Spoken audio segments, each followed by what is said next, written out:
This is a fun recording session, one that I've been looking forward to for a while.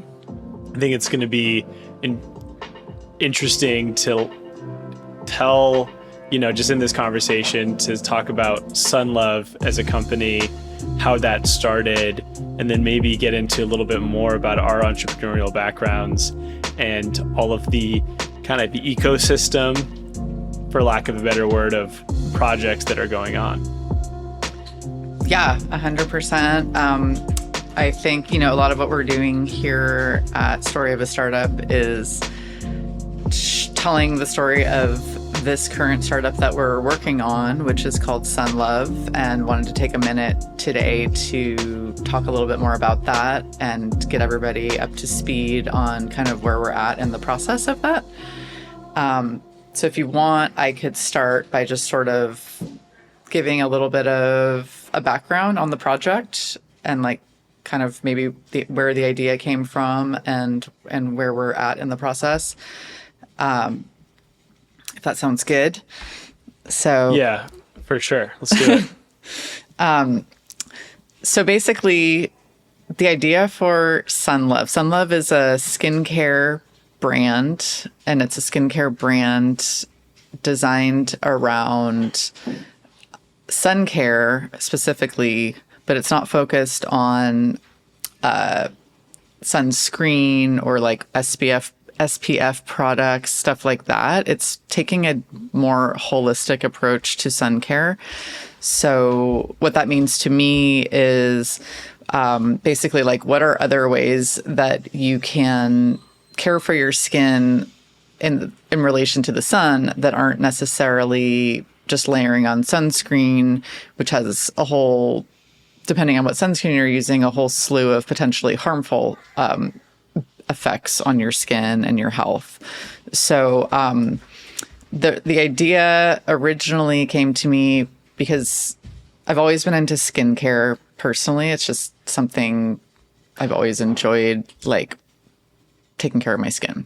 I'm definitely more of the type of person who would rather not wear makeup and have like nice clean skin rather than like kind of covering stuff up and doing a lot of that. No, not that makeup is bad, but so I've always been into skincare, and the last few years I've been living part-time out in Palm Springs, and it's obviously really hot there. It's very sunny. It's very warm. So you're constantly combating like the heat and the actual sun, like the intensity of the sun. And as I was kind of out there living, I realized I was doing certain things for my skin that I thought were interesting to kind of combat the sun. So I remembered years ago, I was really into like finding out what supplements are good for your skin, like what supplements you can take for your skin. And I came across a particular one called Polypodium leucotomos extract, which is also known as PLE. And PLE comes from a fern. It's a tropical fern, and it has benefits when you take it as a supplement, where it actually protects your skin kind of from the inside out. So, the benefit there is it kind of gives you an extra layer of protection against the sun that you don't necessarily have from sunscreen. For example, it covers you entirely. So like your scalp is covered, the tops of your ears, like the back of your ears, like places that you might not reach with sunscreen. So that's kind of intriguing already. And then it also, sunscreen can wash off too. So a lot of the time we're out in the sun, you're in the ocean, you're in a pool, the sunscreen washes off and you have to reapply or whatever. But again, if it's like inside your body, it gives you that extra layer of protection. PLE also is known to help your skin repair faster after sun exposure and protect against long-term sun damage, like age spots or even some like skin cancers and stuff like that. So I remembered that ingredient and was like, there's not really a brand that is focused on this ingredient. And I like things when I do business ideas, I like to be very like almost like OCD deliberate about like the focus. So I'm like I want to really like blow out this idea of PLE. Like, what is PLE, and can we become the brand that is known as the people who kind of brought that ingredient to the marketplace, almost like a Josie Marin argan oil or something like that, where certain ingredients you kind of connect with a brand. So I wanted to do that with PLE and Sunlove, and then there's a couple other components of it. As I started kind of toying with this idea of like a skincare company designed around sun care, I also found out that PLE is something that can be used topically and not only as a supplement. So that was interesting because you can find it as a supplement. It's like somewhat known at this point, but I don't think anyone is actually really using it in topical skincare. So that's where I got really interested in like, it can be effective topically as well. And that'd be really cool to start creating products that utilize this ingredient topically. So we're really focused on the PLE as a great like key. Do you remember where you found the ingredient? Was it like a list somewhere, a blog article someone posted? I mean, that seems like a nice treasure trove. And also, I think that, a lot of times when there's a new idea, there's a bit of like a eureka moment. And I think finding inspiration in unexpected places is fun. Yeah, well, that one's interesting because it actually like came back to me years later. So it was probably at least 6 or 7 years ago that I first learned about PLE and started taking it as a supplement. And at the time, it was probably, I was just Googling, I was just researching best, supplements for your skin, and then kind of like compiled different lists and then decided which, however many I was going to start taking. Yeah, I think I'm curious on your opinion on this. When I tell people about PLE, sometimes I get a little bit of a sideways glance and they're like, just because unfortunately in the supplement space, there's some snake oil out there. And I actually pulled up a medical journal showing the effects of like in a clinical trial of PLE and how it protects your skin against the first 2 levels of sun damage and helps your skin process UV radiation.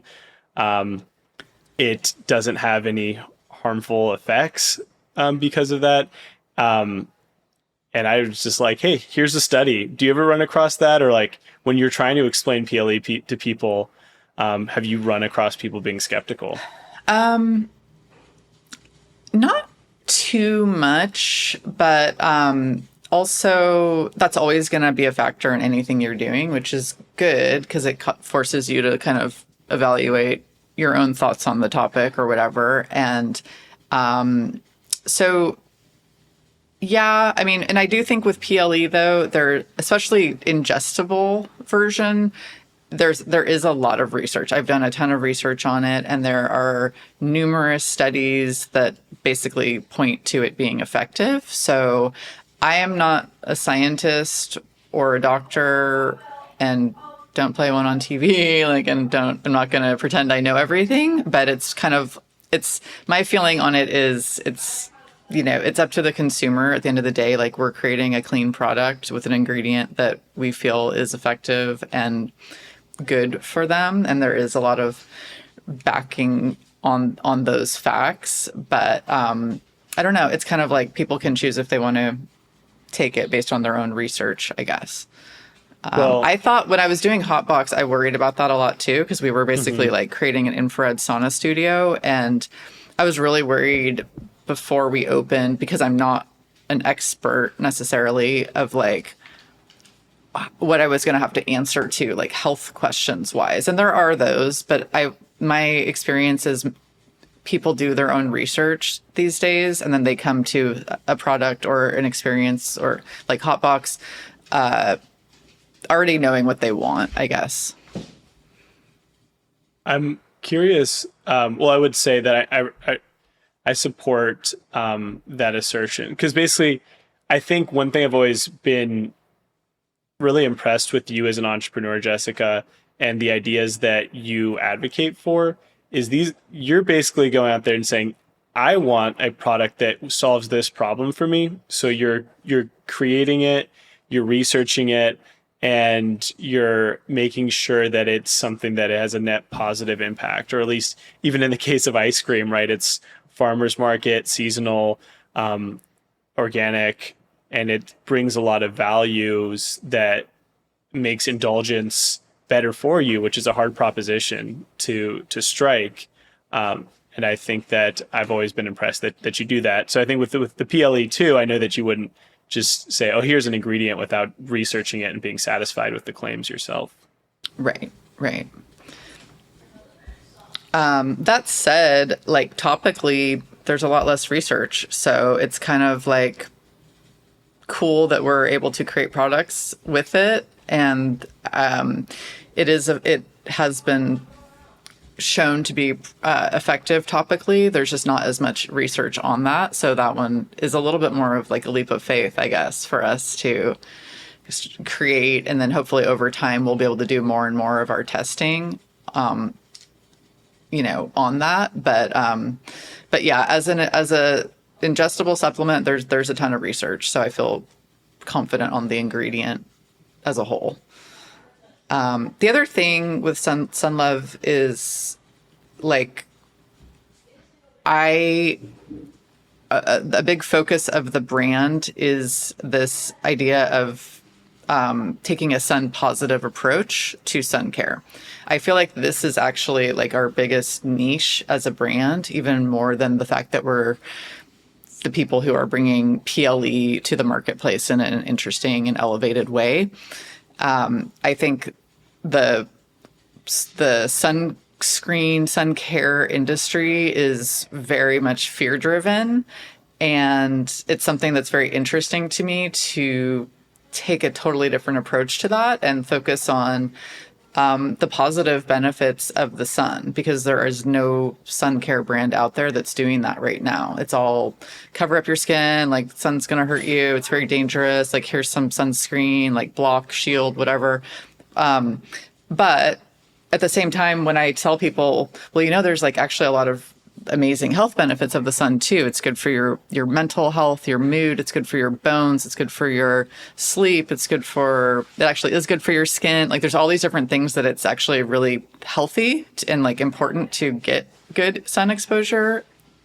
And so then people go, oh yeah, I know. But you're like, but do you? Because like there's a little bit of a disconnect with like, it's almost like it's okay to enjoy the sun is kind of what we're trying to do, but like, let's enjoy it in a way that's healthy and positive. So that's why I say like, it's a holistic approach, because a lot of the products I want to create with Sunlove are more on like ways to help your skin, like hydrate better, or like things you can like add, like tinctures you can add to your water that boost your hydration absorption and stuff like that like you would want to do while you're out in the sun, or like ways to really like nurture and repair your skin after the sun. And then also before the sun with the PLE supplement and stuff like that. So it's like a before, during, and after, before, during, and after approach to sun care. But like, again, it's holistic. Like I think we will have an SPF product or two at some point, but we're not leading with that out the gates.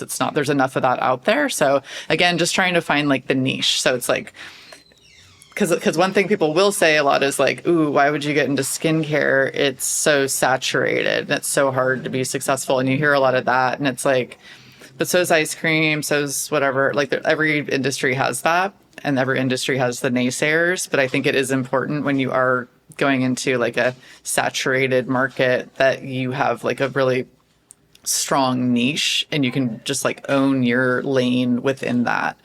And I think we're opening up like a whole segment to sun care that hasn't really happened yet. Yeah, I concur with that. It's the opportunity is to find an unmet need.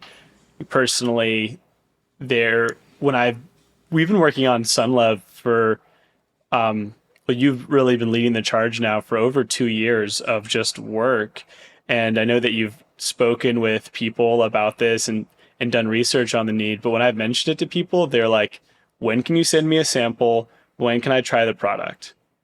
And there's a Yeah. lot of excitement about taking back the, you know, fearlessness kind of. There's almost, it harkens back to being like this feeling of invincibility. It's like, yes, I can go outside. I can really have all these healthy benefits and still fortify my body so that I'm processing UV in a way that is sustainable for me in the long run. Yeah, and then I think, we've taken the route with Sunlove to make it kind of an affordable luxury type brand. From a branding perspective, I think it's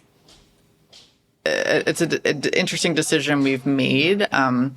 And I think the reason we've decided to do that, meaning like we're going to have a little bit of a higher price point, like the bottles we've spent a lot of time designing like beautiful packaging and really honing in on like the brand messaging and imagery and the personality of the brand. And I think that's also hugely important when you're starting something because it needs to be solid. Actually, I'm curious about that. You've created 3 brands now, and I feel this is like a big strength of yours. Like, when you created Sunlove as a brand, what was that process like? And what was the first question you asked, or what's that first step for someone who's like, how do I create a brand? Yeah, I mean, for me, I try to like envision it in the world. Like when it was Hotbox or Carmela, I would envision walking into the space and that kind of thing. And like what I saw and felt like almost like manifesting vision.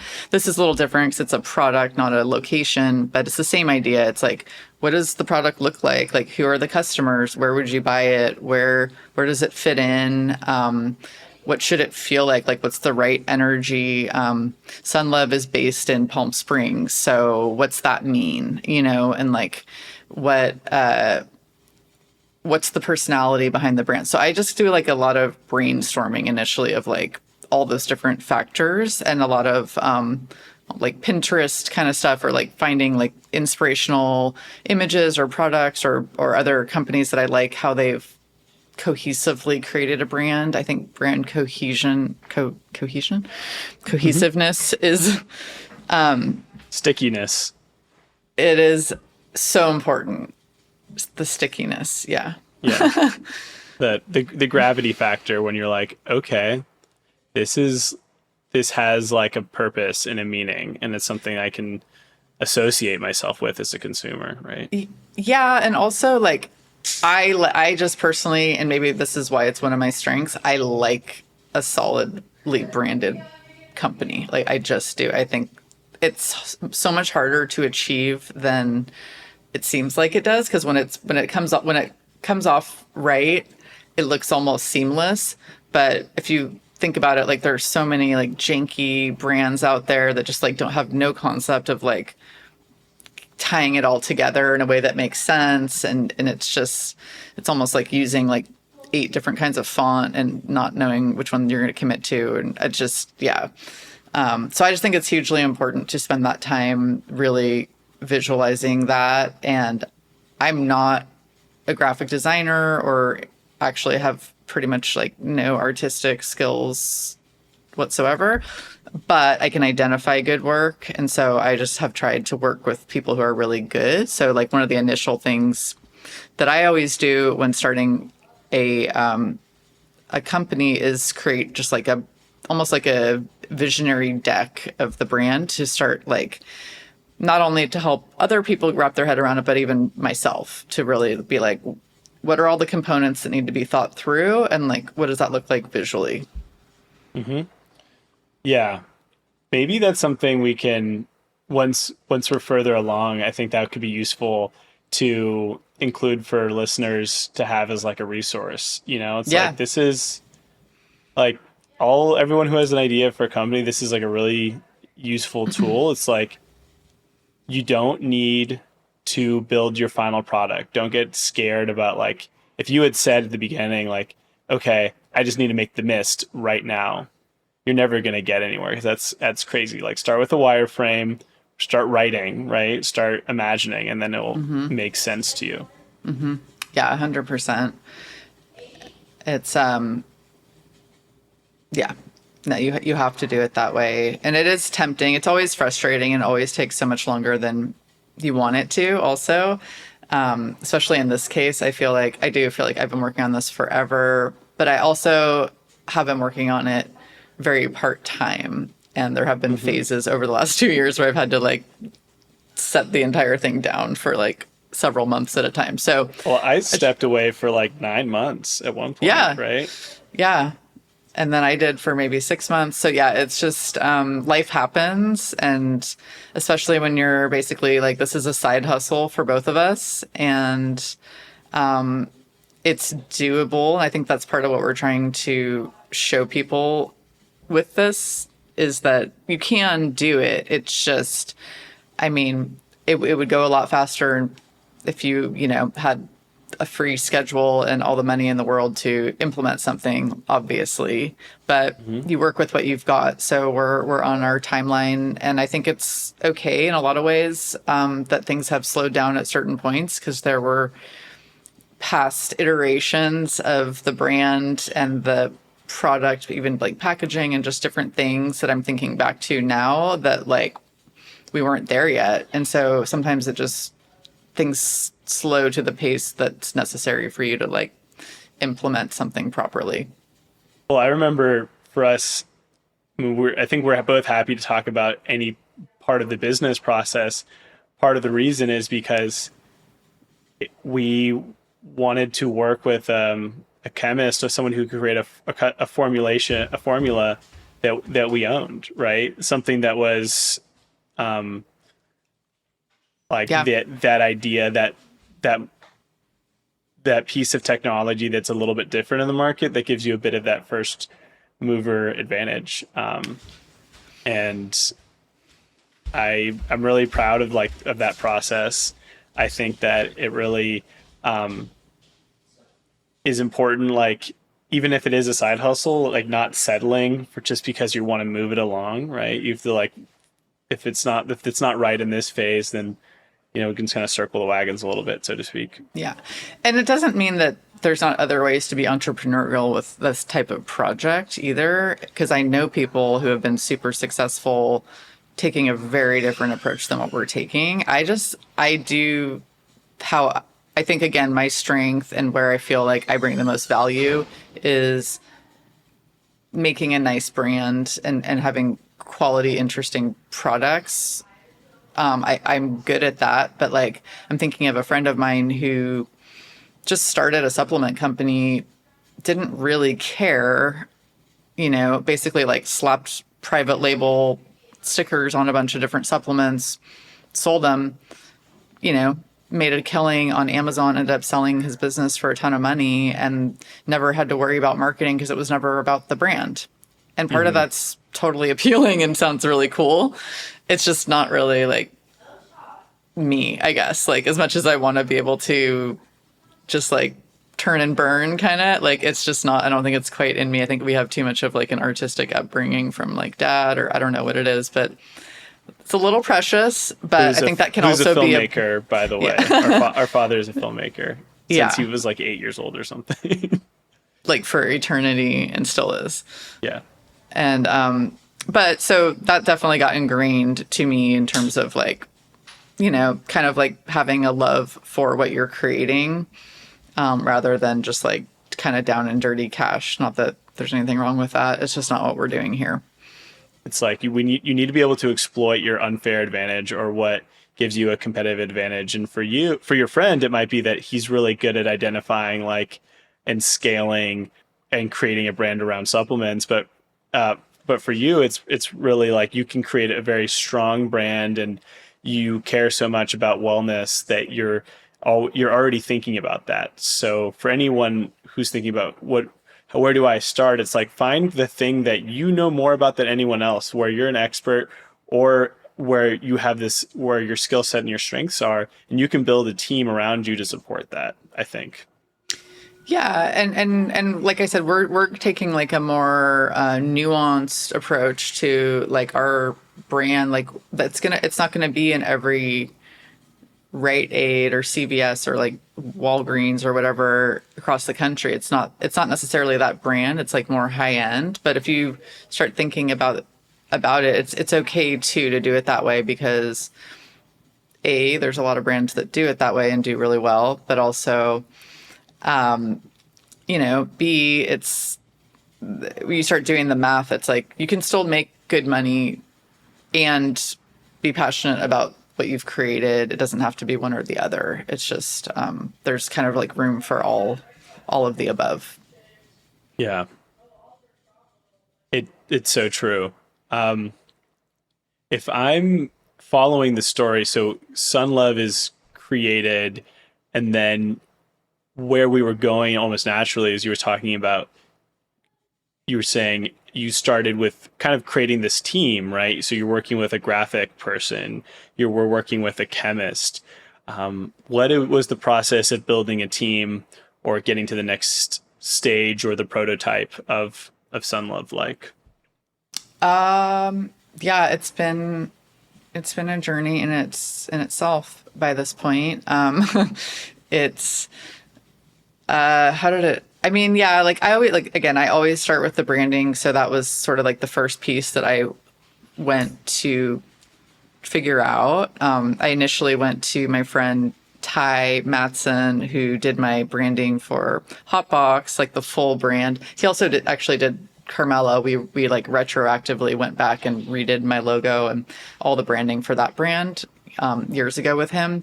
But he's kind of like a big time designer, and his rates are just more than I had in the budget for this. And but it was funny because when we like he would have been great to work with on it, but I was explaining the project to him. I didn't say the name of the company yet or anything, and then he just goes, "Oh, so you'll call it Sunlove?" And I was like, I actually did already, but interesting. And the exact same thing happened to us with Hotbox. I was like, here's my idea. It's this and that. And he goes, Hotbox. And I'm like, great. Yep.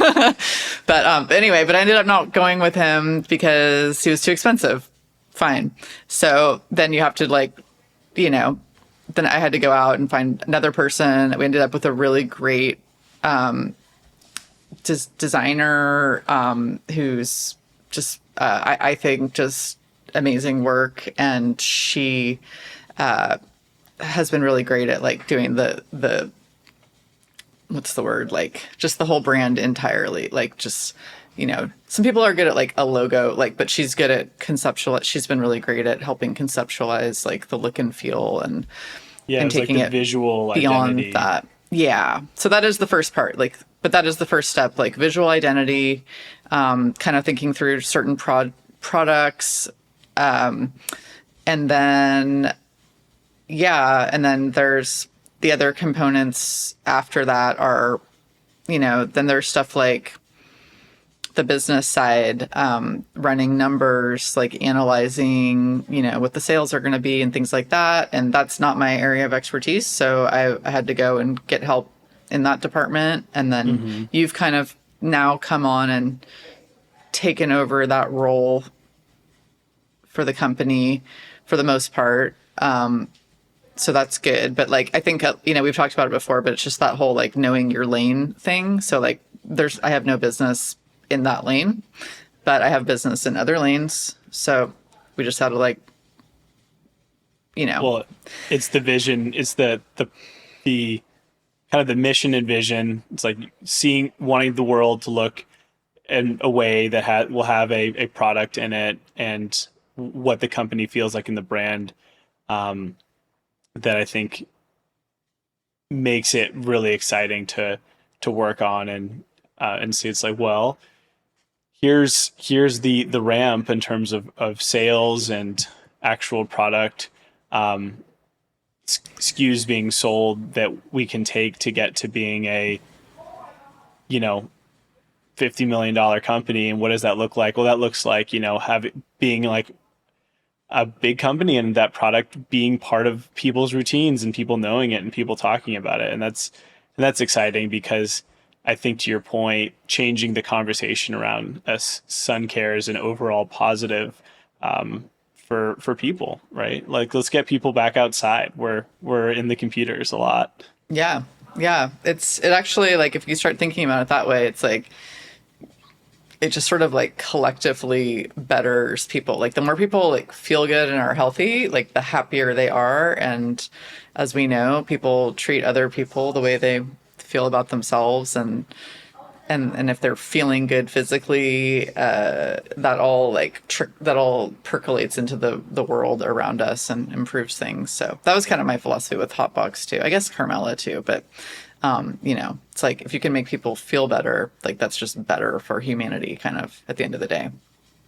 I do want to finish the Sun Love story, but as almost like an aside, I think just that core business philosophy you were just describing, Jessica, you and I have spoken about, and I think this is the way that we maybe collaborate on projects, is I think it's a vision that you've inspired me with, and it's a vision that we have in common. But it's like, we have a lot of interests and passions and hobbies, and it's just like looking at them holistically, I think, and saying, how can I make this what I do every day of my life, right? Mm-hmm. And so whether that's the farm that we're starting here in Denver, North Carolina, whether it's Sun Love or more projects to come, right? Or growing Carmela as a business, something I'm really excited about. I think that's an important part of the future of this podcast too, as it being a component of that ecosystem of businesses. Yeah. Yeah, for sure. Did you want to talk about the farm and what you have going on, like some of the other stuff we have going on, or do you want to wrap up? Yeah, let's wrap Sun Love. I think going forward, we're going to be talking about Sun Love a lot and sharing updates as we grow. But where are we right now in your head, Jessica, in terms of status, what's ahead before, and then we'll give another update in a few weeks, probably. Yeah, we're at the last, I don't know, the last little bit before actually launching. So what that means to me is, right now we have our manufacturing lined up of like so we're launching with a face and body mist, which I was using today. Actually, it's really nice and hydrating. Daily mist. And thank you.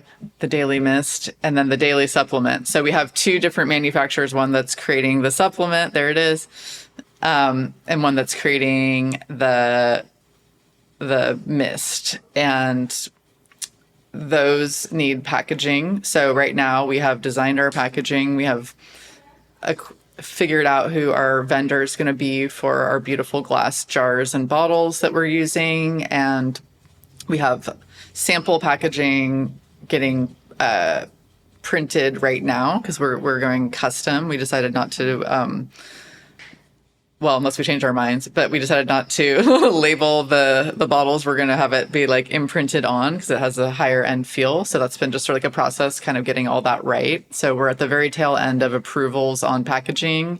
We're finalizing our secondary packaging, which I have come to learn means like the box that it goes in, not the bottle, but the exterior box. And so we're finalizing that, and the website is under construction, and those are kind of the basics. Like, we're just getting it across the line for the basic launch. We have some outstanding things that we're taking care of right now too, like trademarks. And shout out Lauren, our first intern. We have an intern, which is cool, and that feels really exciting. She just started. And so stuff like that. And then like kind of fine tuning our initial, marketing strategy.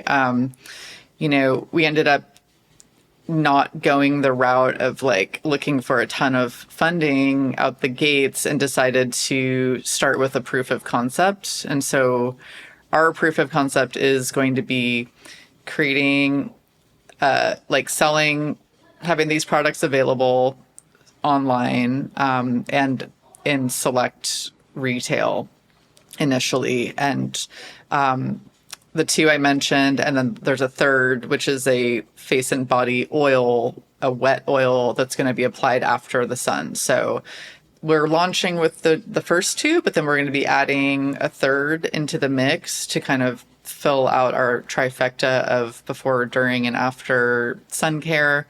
And then we're just really going to focus on selling those products and getting the awareness out about those products. So we're going to halt the R&D phase for a little while after the oil comes out, because we want to focus our efforts. Again, we're doing this kind of part-time. We want to focus our efforts the best way we can. And that's going to be on selling and sales and marketing and PR and brand awareness and stuff like that. So that's the phase around the corner. And it's also an exciting phase because after like 2 years of having this idea in my head, I was telling one of the guys I was meeting with last week, Maxim, I was telling him, I forget that we're actually creating a product that like we can like exchange money for. And that's actually really exciting to remember like why we're doing this, because it's just been so long of like development, but we're very close to actually like money coming into the bank, which is a really fun phase to get to. Because as much as I am not really like the numbers person, I love money and I love seeing the potential for growth, and I love like that side of it. So I'm super excited. Well, I think it's two things, right? At least with money, and I think money lets you. I love money because money lets you do things, right? It lets you have freedom in your life, but it also, when you've created a product and you have revenue, people who are willing to pay for it, what it is, it's someone's vote and someone saying, I believe in this too, right? And like, just to be realistic about kind of our capitalist system that we live in, it's like we do vote with our dollars at the end of the day. If everyone stopped buying, for instance, I love Flaming Hot Cheetos, but if anyone stopped buying Flaming Hot Cheetos, they wouldn't exist, and it wouldn't take long. It would take like a week or two. Never gonna happen. Never gonna happen. They're too crunchy. The flavor's too spicy. But you know what I mean? It is really validating. Yep. No, 100%. So we're at that phase, which is exciting. We'll obviously keep sharing about the Sun Love journey and anything notable that happens with Carmela in the next little while here. I get to be on the news in 2 weeks. For Carmela? Well, Carmela's going national, right? Yes, we're about to launch a e-commerce website where we're actually going to finally be shipping our ice cream nationwide. And I think we can technically ship it into Canada too. But we did it years ago and it was a pain, and I kind of like never wanted to do it again. And then just the parameters around how you can work it, because ice cream requires like dry ice and it's a special shipping containers and the whole thing. So anyway, it's at a point where it's a good time to do it. So I'm really excited, and hopefully launching that e-commerce very soon as well, kind of at the last bit with that project too. And yeah. Use the code Story of a Startup on Carmela's website to get a discount on your ice cream 100%. Shipping. We'll throw a promo code in there for that. And that's also our promo code for when our Sun Love website is live. There you go. And you want to get your first with the Sun Love, I think one piece we didn't talk about it is that it's a subscription, right? So it's like some of it, you can get your because it's a daily miss and a daily supplement. There's actually savings that you can get, making sure that you have your stock and your supply for your PLE. Mm-hmm. So yeah, Story of a Startup. Use the code both places. Cool. And so you're going to be on the news for Carmela then, which is going national. Well, it's just LA. It's like KTLA local news. But yeah, so I don't know. It's National Ice Cream Month and National ice cream day coming up this month. So yeah, I don't know if they reached out and asked me to come do like a live segment on their morning news show right before that. So that'll be cool. It's been a really busy summer. Carmela's keeping me really busy, excited about launching Sun Love, really busy with the kids. Yeah, and super excited, that we're doing this podcast too. So everything is good. Yes. Well, always love to see you, Jessica. And until next time, we'll probably talk tomorrow about something related to Sun Love. So business is going on. We'll keep cranking. Thanks for tuning in, everybody. And please reach out with any startups that you are a part of or any stories that you want to share. And we're always happy to chat. And until next time, we'll look forward to seeing you then. Sounds good. Thank you.